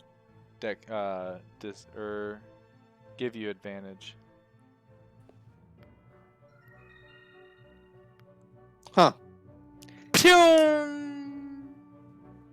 You You did what you wanted to do. As you pounce it, it flips up and like immediately shoots through the thing, and one of the plates shatters. And Donovan like sits there and kind of like throws his arms back and grabs it real quick and holsters it real fast, and then puts he kind of leans forward, elbows on the table, fist up in front of his whatever his mouth is. I don't know how he exactly has it. If it like lights up, kind of like C-3PO, and he kind of just stares there, and you can see as the rest of you are looking at him, he dims his eyes to where it looks like he's been turned off, and then all of a sudden you hear movement from upstairs, and someone comes out from the balcony. What the hell? Is everyone okay? What was that? Sounded like a gunshot. Wasn't me. Sorry, I ripped ass. I'll do the like the dog puts his paw over the nose thing. Okay. Roll, both of you. Either both of you can roll deception, or one of you with advantage. Your choice. Let's what- both do it. Yeah, I mean, Okay. I just look at the situation and just go right back to eating. Did it go through? Yours did not. No. There it There is. it is. So, as you go, I just ripped ass. He kind of sits there and goes, "Absolutely disgusting." What? I stand. I Also stand up and impressive. I stand up and feel my backside. Oh, I might need some new trousers. luckily, I don't think you've done laundry for quite some time, so they definitely look like rancid. And he's like, "Good God." And you're sleeping in my beds with that. And Erwin kind of like puts a hand up as he's done looking at your filth, and he goes, "Clean yourself up before you sleep in my beds again, please. Otherwise, enjoy your meal and try not to stink the place up." And he walks away. You know, it's epic Oh. as hell if somebody that would just rip ass and it sounds like a gunshot. Like, dang. I know, right? You ever You know, rip ass this- so this- hard that it sounded like a gun popped off and the police showed up? It's just like, back. And it shattered a plate too. You know, this dwarf got some hardy fucking intestines. He is a dwarf. He's got Oh god. dude. advantage on poison and shit, I think, or Oh resistance. God. If only you use that in actual conflict, that would be hilarious. I know, right? Distraction. Well, All right. nonetheless, you guys do finish your meal, and it's about 8 o'clock at this point once you guys are ready to go places. So with that, where do you head? Remember that conversation we had about the elves? Yeah, I'll let's go ignore see. that. Let's go north. Just kidding. Are the festivities in town over? No. I believe there's. You guys wanna go check out that You've before got we leave? one day before they actually have the festival. Oh, so they're preparing. Yeah, Okay. they're still preparing it. Yeah. Well, how far away is this town to find the elves? Go ahead and all of you roll a history check.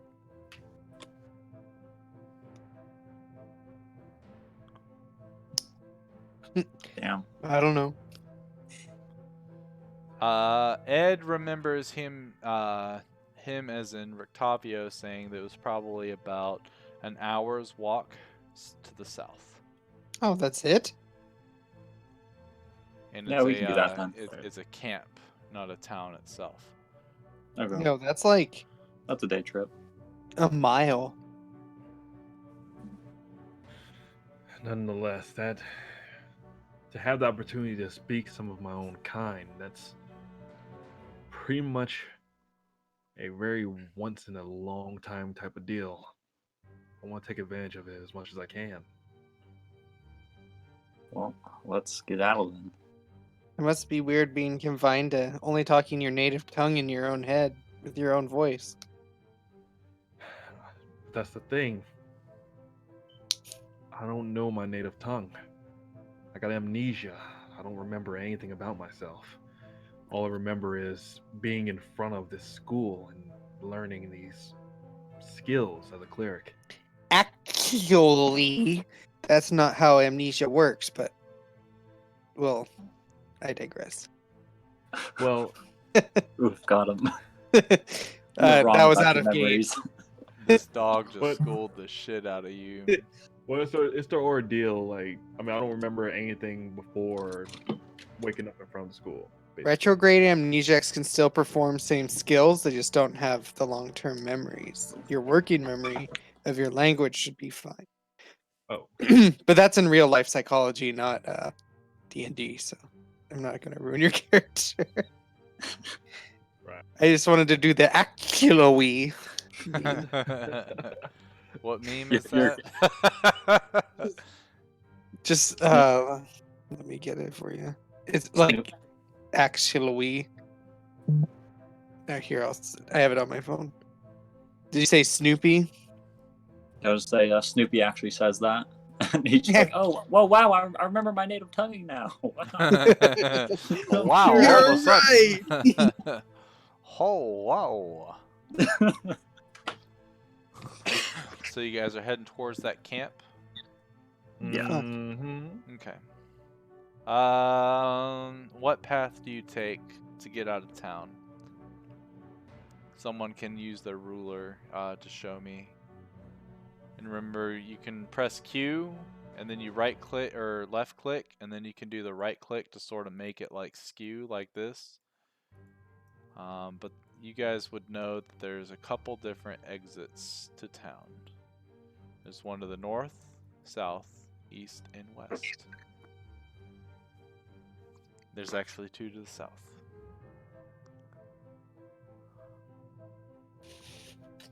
Well, I mean, I think to avoid all other shortcomings, I think the best option would be going.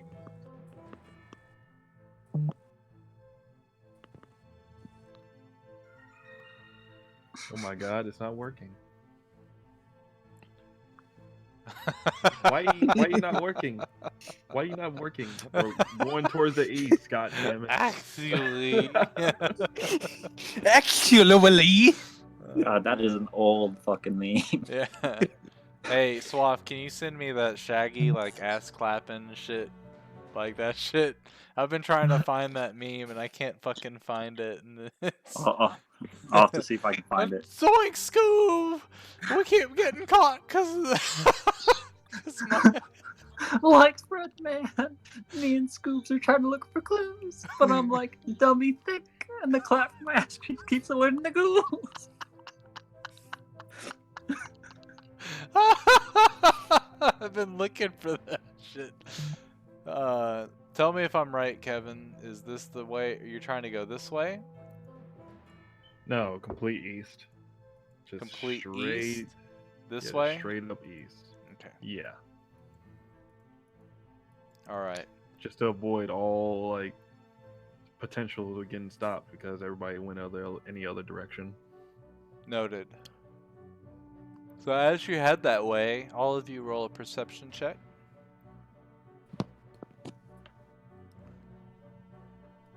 Roll for Donovan. This is the best I've ever done in perception. Like usually I'm not able to see shit.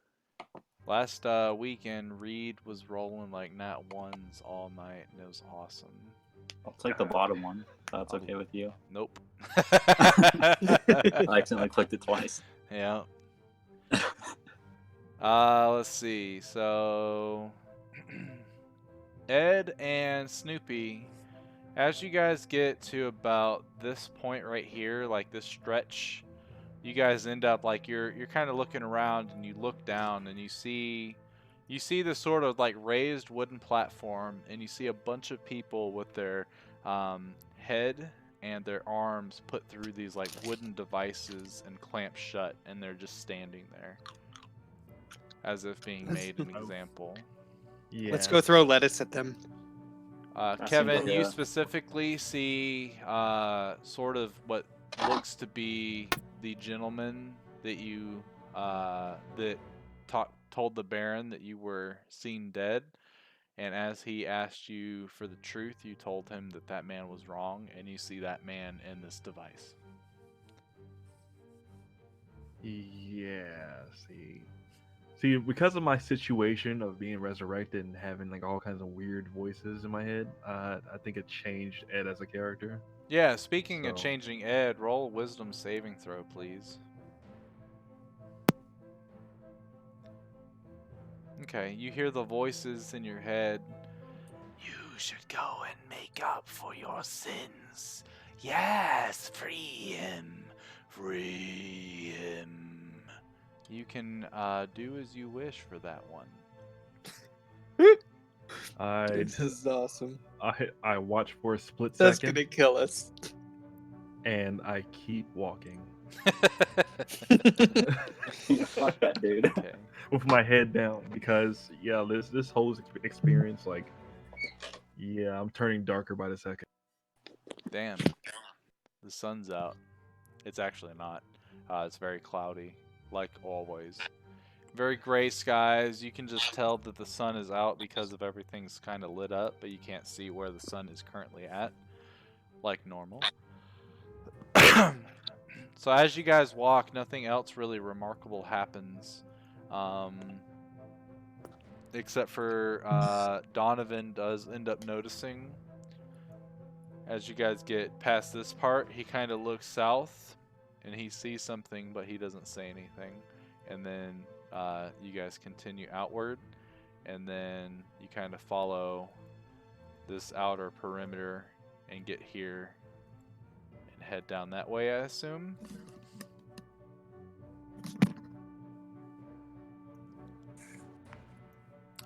As you guys are going through the forest, either 2 people or 1 person with advantage roll survival. Who has the Survival best- cleric might want to do that. Yeah, who has the best plus for it? That metagaming. What? I mean, I know already- he's a survival cleric. That's I mean, not I metagaming. already knew I was gonna roll for it anyway. Let's let Yeah, I the already rogue knew. go out on his own. That's not metagaming. No, I'm mostly going to Swafford being like, who's got the best plus for it? I mean, who feels like they could survive the best? He was See, only asking a that's- friend of his named Matt a gamer. So his name's Matt. I mean, I'm just Who's fucking the with most you. adept at living out in the woods and tracking stuff? That's. You guys look at me as I'm a tracking hunting Right. dog, and I like say no. It's yeah. him. Because I already know I was survival, so I was gonna roll for it anyway. Because then I got No. the badge. Can I actually say like who has the best wisdom in game? Like you guys just look at me like I'm a fucking idiot, and I just give that like stupid little fucking look Hey, like oh Hey, shit. who has the best wisdom? I remember reading a story one time. Someone was like, "Can I roll for meta knowledge, please?" And they're like, "Yeah, sure." And they got a natural 20. He's like, "You know everything that's been going on out of character. You know all this stuff. You know all this. You know that this is a game, but no one will ever believe you." And he's like, "Fuck, you're good." Okay. Oh shit! I need to start guiding my friends. I forget I have this. Yeah. Next time Brady says make a check, tell me and I'll guide you. Or does it have to be before? In theory, it would have to be before, but depending on the situation, I might allow it here and there. Okay. Just let me know. But I just you keep guys forgetting I end up have it. arriving to the camp after about an hour and 20 minutes or so. You ended up seeing some butterflies, and Snoopy went out trying to chase them, and it took you guys the better part of 10 minutes to actually get a hold of him and be like, "Yo, we got shit to do. We can't be playing and shit." And he was like, "I'm sorry." And then he walked for about 5 minutes with his tail tucked, and before he got back to his normal Snoopy self. But you guys arrive at this camp, and you can see up on the hill. You see as you guys get closer, the woods start to part to reveal an expansive clearing, a small grass-covered hill with low houses built into its sides. Fog obscures the details, but you can see that these buildings feature elegantly carved woodwork and have decorative lanterns hanging from these sculpted eaves. Atop the hill above the fog is a ring of barrel-topped wagons that surround a large tent with a column of smoke pouring out through a hole in the top. The tent is brightly lit from within. Even at this distance, you can smell the odors of wine and horses that emanate from the central area.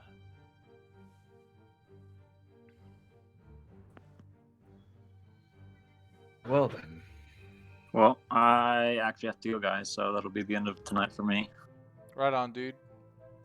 We're probably going to end in the next 10 to 20 minutes anyway, since I got to get up early tomorrow. All right. You Well, take it I'll easy, see- my dude. Nice one. Yeah, I'll see you guys next week. Yeah. All right. man. Actually, Swap, Well? are you still there real quick? No, I think I heard him drop his mic. Okay. I was going to ask him if this is going to be a normal occurrence, because, I mean, 2 hours is enough for me, but sometimes more stuff can get done in like 20 minutes or so. So we could start like maybe 30 minutes earlier from now on if it works for everybody. I know mainly like the 6 o'clock mountain time I think works best for you, right, Joe? Because it's 5 o'clock your time. Yeah, 4:30 should be manageable if we need to. Okay. Which would be I'll just keep it 5. 5 is fine, honestly. 2 hours of playtime on a Thursday night is more than sufficient. So we can sometimes actually- though. Hmm, Not necessarily all the time, but yeah, sometimes. okay. I've been Yeah. in fights that take 4 hours. Yeah. Bruh, you're telling me. God damn. We'll talk about that in a sec. Real quick, what we'll go ahead and do, and as you guys start to walk up, you notice outside some of these houses there are these figures that are kind of just standing there. Very elven. They actually have dark skin compared to that, but they look very like just normal ass elves. Like they don't really mean anything. So you guys continue towards the center, and as you get closer and closer, you can hear the music starting to liven up. The smell of the wine, the smell of the horses starts to become more potent. And as you guys get even closer, all of a sudden you see a couple of these Vistani, especially, they look like they're dressed very similarly to the camp that you guys visited on the way to this town of Valaki, and they start to come out, and as they do, they go, you can see him sort of squint, and one of them's got a bottle of wine, and he's kind of like, hey, look at that, another one of them dark-skinned elvy folk. I wonder if he's got anything better than the other boring ones around here. And he kind of, as he's laughing and stuff, he actually leans forward too far, and he falls on his face, and you can hear an audible snore come from across the field as you guys keep walking up. And as you guys finally get here, you see the tent start to move a little bit. And then there's these two gentlemen that walk out, and they kind of look over and they go, you lot, come here. Can't just come walking in our camp for no reason. Let's have a little chat, shall we? And that's where we'll go ahead and end tonight's session. With me showing you what these guys look like. So there's one guy. Roll initiative. In here. Here comes the other one. You better hope This that guy's we don't rolling have great. to roll initiative, because you'll waste a 22 if you don't. No, we'll see.